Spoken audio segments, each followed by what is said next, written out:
Welcome to FeedBack. I'm Murdoch Mabry. And I'm John Johnson. And this is a weekly podcast on some of the newer things in technology, hardware and software both. So, enjoy.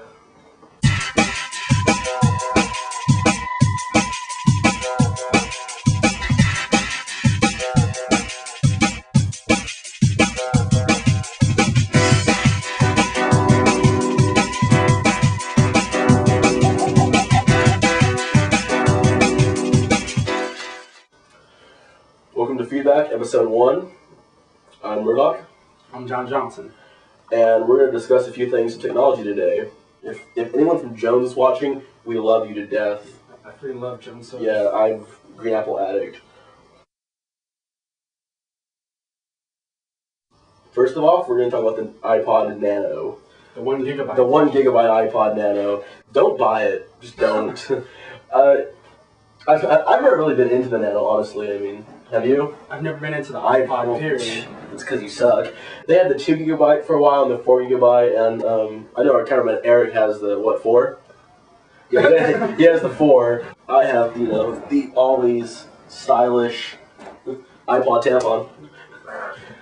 Here's the thing. You're paying $150 for 1 gigabyte, which is 240 songs, give or take. And what really you should do is wait, save your money. With another $150, you can afford a 30 gigabyte video. Apple just put a bunch of new patents on touch sensitive and built-in wireless transmitter through ID3 tags in your car stereo, which most newer stereos have. Is there really any argument to getting the Pro for the iPod 1 gig Nano? I wouldn't even get the 1 gig. I mean, if you got for the 40. iPod Linux, maybe. I mean, because iPod Linux will allow you to put video on it. But the thing is, I mean, you have a 4. This is a smaller than the standard video, and it's a 4.3 screen with a 16.9 video, and it's yay big. So it's really not worth putting iPod Linux on just for video. Plus, it's only 1 gig, and you have like 20 songs in one video. Really, just save your money and buy a video, or just hold out and wait for the newer stuff to come out. And our second topic is the elusive PS3. Question of when will it come out? When will it come out? The worldwide launch is supposedly coming out March 2006, but I really doubt that. PS3 has been, I mean, Sony itself, they don't even have a working demo out yet, and honestly, I mean, there's been a lot of false promises about it, and the more rumors that circulate, the less popular it gets. And, I mean, just for the PS2 release date, how long did that get pushed back? I'm going to swing towards, I mean, early to mid-2007, if we're lucky. Well, supposedly, there's going to be, like, twice as many games for the PS3 than for the Xbox 360 on release. The thing is, the longer PS3 pushes back their release date, that gives Bungie more time for developing Halo 3. You know, Bungie's denied it, but Bill Gates says, Microsoft says, that when the PS3 is released, that's the day Halo 3 will be released. I mean, which would just, I have to say, I mean, I love Halo. Good at it, but it's fun. It would rape sales. It would just kill them completely. Personally, I would buy the Halo 3 before I buy the PS3. What advantages is the PS3 going to have over newer systems if it comes out later? I mean, it's going to fall behind in the whole technology boom of things. As in, its playability? Well, it's features. I mean, what comes hardware-wise? Because I just think they're going to push it back so far that by the time PS3 comes out, I mean, a newer, better system like a Revolution will be ready to come out with better capabilities and more features that we want at the time. Well, supposedly it's supposed to be 2 times better in playability, graphic-wise, and all that crap than the Xbox 360 is, and 15 times more powerful than the Revolution. I saw a demo for one of the Metal Gear Solid games, and which were, it was a demo of what the PS3 graphics were supposed to be. Very old, solid steak, but they were showing some of the capabilities it would have, where it would zoom into the face and give you this full facial texture kind of thing, and You know, they got really detailed, but then again, it is a demo for the graphic capability, so that, you know, you kind of think they probably pushed it out there with real extra features on the details. When it comes to actual gameplay, and the game designers aren't going to spend, you know, a year and a half designing Solid Snake's 5 o'clock Shadow. Just to think that how many computers that they have to have land together. Yeah, it wasn't like 12 or yeah, it was ridiculous how many computers they had together, but I mean, that's just to show a demo of the graphic capability and the power it's putting out. Then something about IBM's using it using the same chip, a processor chip that's going to be in the PS3 and the IBM servers now. Yeah, they're going to put that in there. It's basically going to make the entire IBM server act like a supercomputer. It's supposedly insane, and IBM's came out themselves and said that this is true. So, but still, the price for the PS3 is going to be insane. It's going to be retarded. $500. Yeah, I've heard $500 for a console, and you know, maybe it's because of the Blu-ray disc or something, but it's, who gives a fuck about Blu-ray disc, honestly. Yeah, it's HD and it has more space, blah blah. If I go out, you know, I'm not gonna pay $500 for a system. I'm waiting for the 360 to come down in price if I'm even gonna buy it. But PS3 and Sony's just not making it. I mean, the PSP gave them a little bit of hope, but it died quickly. Yeah, it had a short life. I don't know. Sony's just, they better push something out, because this is, you know, making or break it for them. The PS3 will still be able to play PS2 and PS1 games, and has online capabilities that supposedly is going to rival the Xbox 360. But I heard on Indignation that that there was a rumor about DRM anti-share software, or some kind of anti-share thing embedded in each system of the PS3, so that, you know, you can't. So it's to crush, you know, resale market. But it would be, if I bought, you know, new Metal Gear Solid, I can only play it on my system. When I took it over to your house, it wouldn't work. Which, I mean, I understand Sony's move there, but I mean, yeah, that'd be crazy. But user, like, you know, as a buyer, if I can't, you know, take my game to your house, if I can't take my, you know, Madden 2000 billion, I'm not gonna buy it. I'm not gonna buy the console, because, you know, Xbox 360 lets me do it. The older consoles let me do it, and as far as I know, Revolution's not gonna have any kind of a DRM software that works like that. They have that whole built-in non-copy thing on the discs, like the games themselves. But which is smart. Let's kill this subject fast. Sony, hurry your asses up. Next story is, well, Windows Vista. Windows Vista, if anyone knows out there, is the next operating system to, you know, come after XP, and this has been out for like 5 years in development. And actually, at first, it was supposed to, you know, we first heard that it would be expected sometime in 2005, and it was actually unveiled in 2005, late in July, and it's, you know, it's actually designed for a 64-bit processing unit, which is actually really cool.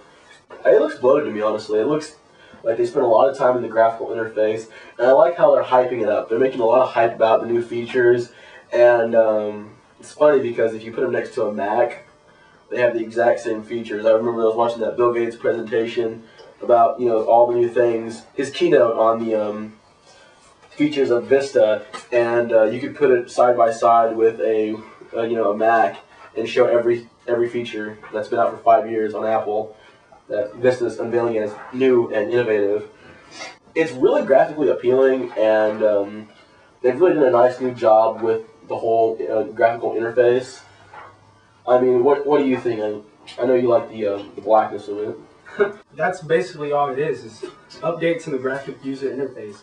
But they have that awesome, the peer-to-peer technology. Well, yeah, Windows does look like they're going to make it a lot easier to transfer files over a home network. Before it wasn't tedious, but if you didn't know what you were doing, you were having a hard time. You know. I really don't know why I chose this. I kind of just chose this article because Windows Vista, I actually want to get my hands on it really badly because I want to try it out. But there's a lot of rumors circulating about the system requirements. And someone's told me the other day 3 gigahertz of processor. What? I think that's kind of ridiculous. I don't even know anyone who has an overclock who has 3 gigahertz. But then again, I mean, with a big end system, don't fuck it up, Windows, because Windows XP, I have no complaints about it. I've ran it for 3 years now and find it to be a really good OS. And Apple, we love you, but I can't afford OS 10 right now.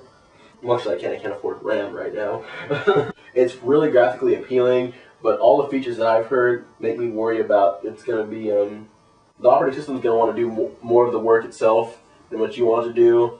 There's a lot of, cleaning out the catches and, filtering through data and cleaning out what you don't need, which sounds really good. But then again, you're letting the computer decide what files and what, catches and cookies it wants to get rid of instead of what you want to get rid of. So I know some websites out there, Well, that's good for people who are not computer savvy. People who are computer. That was Windows' big ploy. Windows said that they wanted to make a operating system that was, extremely user-friendly and graphically appealing, and Windows Vista looks like it. I just hope that it has a higher end, back to it for people who are computer savvy, because I don't want to, be playing with preschool operating system. I just stick to Windows XP. So far I don't know what Windows Vista is going to be. If it's just going to be more, graphical than XP on a 32-bit system. Maybe I know on a 64-bit system it's going to have a lot of extra features that people are going to want to play around with, but you need to have a 64-bit system to use the arrow thing. Who knows? Alright, next topic.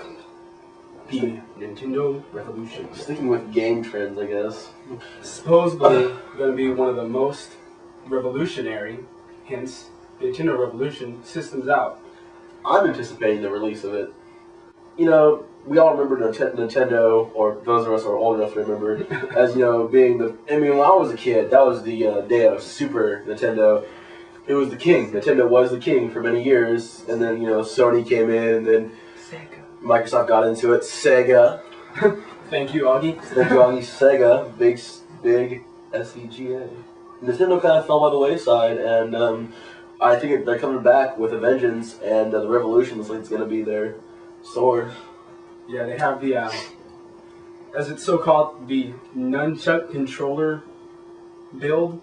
It's got two pieces with the cord that links them. I thought it was kind of funny actually when I saw this, because Nintendo has this great idea for a controller where it's a remote instead, and it kind of has this touch sensitive laser kind of thing you move around. You can use to fly ships or aim guns. I kind of liked what it had here. Reading through this, but like I was saying about their design, it's a remote design, really good actually. All I see about it is good talk, and I think it's a good design. But it has this little thing. It's a joystick, and I guess it's for your left hand, but it looks like a sawed-off piece of the old 64 controller, and it connects to the bottom of the remote, and you kind of play like this, I guess. And you can flip it sideways, and you have the regular NES controller. You go back to the old NES style controller, on its side. Confirmed hardware and technology, CPU, connectivity, memory and game storage media, design, controller, tech specifications. Looks like they built themselves a game console. Everything that we've seen and heard about Revolution is true and much more. It's going to take the market by storm. Their Wi-Fi connection is going to be freaking awesome. Some of their original games, the old Nintendo games, are now going to be online multiplayer. You can purchase the emulators, can't you? Yeah. Really cheap. They're going to be really cheap emulators. Is there any confirmation on that, or is it just up in the air? No, there's been confirmation that the emulators are going to be purchasable really cheap. In a junk bottle. Pretty much, yeah. It's just overall, it looks like it's going to be Nintendo's, comeback, because GameCube didn't do it. The release date, supposedly, sometime in November 2006. A lot of things are going to be hitting November. I keep hearing everything's going to be coming for the Christmas season. Windows Vista is supposed to release in October, but I think that might be December. Everything's going to make it for Christmas this year, and I see this as, it's going to be my 18th Christmas, and I'm going to enjoy it. I'm going to get my presents before I become an adult and have to buy things for everyone else. I heard rumors it's going to have a DVD burner in it. Well, I don't think that'd be a smart idea. Well, they said they're going to have a DVD-R. And they'll just have people downloading and burning illegal. Well, I mean, it's gonna be able to have isn't there gonna be like some kind of online shopping thing where you can buy media files and put them on here, or you can import off your computer or something. I mean, it has a Wi-Fi connection, so I guess possibly you can hook it up to your own home system and transfer over home movies, and because all the games have that software protection and the anti-copy things embedded into them, and well, I have no doubt that someone's going to learn how to mod. Everyone mods and hacks all the systems. And they're going to find some way to download illegal movies and burn them for free. We've all been we've been bootlegging for so long as a society. Nothing's going to stop us until it's all free. And even when it's free, I'm sure someone's going to bootleg it. But the remote just looks really promising, honestly. Especially that bottom trigger. I didn't even notice that. That's the first time I've seen that little bottom trigger. The awesome video editor Eric is going to be able to get that in for us, hopefully. Yeah, if you're watching the video version of this, you'll see it. 512 megabyte of RAM built in. Really? 512? Yep. We're in the era of 1 gig, my friend. This is new to me. 4 Nintendo GameCube controller ports? Yep. So you're going to be able to play GameCube games on this too? Yeah, that's compatibility with GameCube games. Well, that's awesome. See, because a lot of I think that whole compatible with previous systems things coming out of style. I mean, last time I heard that there wasn't many games that were compatible with 360 from Xbox. Well, that's not. I don't know. I've only played the 360 like once, and I was at Walmart. So. Best Buy for me. It's going to be awesome. Period. I mean, Revolution, the hype they're building up about it, as long as they don't bullshit us, it's going to be #1 on my list. And I'm a big Sonic fan. I can play Sonic till I pass out. Really? Look at this. It says that the creators from Sega are going to throw Sonic in this thing. They're going to have it so you can play Sonic the Hedgehog, supposedly. Well, I'm sure if you could buy emulators for previous systems, you could probably buy, all the Super Mario and Sega games. Go Sega. Well, wait. Sega is not exactly. Dumbass. Thanks, Augie. You're the man who called me a dumbass on camera. Yeah, I'm blown away by what they're going to offer with it. I have nothing to say but good comments. Our final story is about a program called Process Lasso, which I've been using for a while now, and find it to be a really good program. What it pretty much is kind of like a secondary Control-Delete for PCs. It's a lot more user-friendly because, when you open up Control-Delete, this is the Porygon episode. Yes, this is the Porygon episode! That gave like 7,000 Oriental children seizures and sent them into the hospital.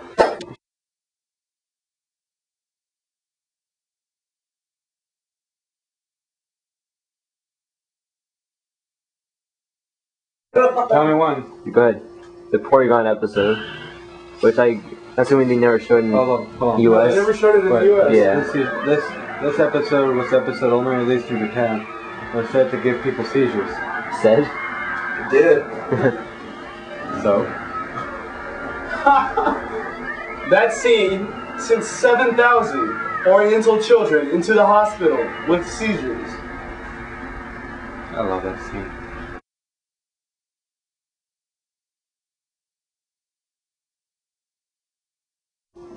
Alright, our final story is Process Lasso. It's a program that I've been using for a while now, and what it really is basically a secondary application that runs similar to Control-Delete for PCs, and brings up all your currently running programs. And but it's a lot more not graphically per se, but it's more user-friendly. Whereas when you go into your Control-Delete settings, you can be easily confused by the applications tab. And you just have one long list, and it just says iTunes, Murdoch, Crucial or whatever, and you don't really know what to do. with that.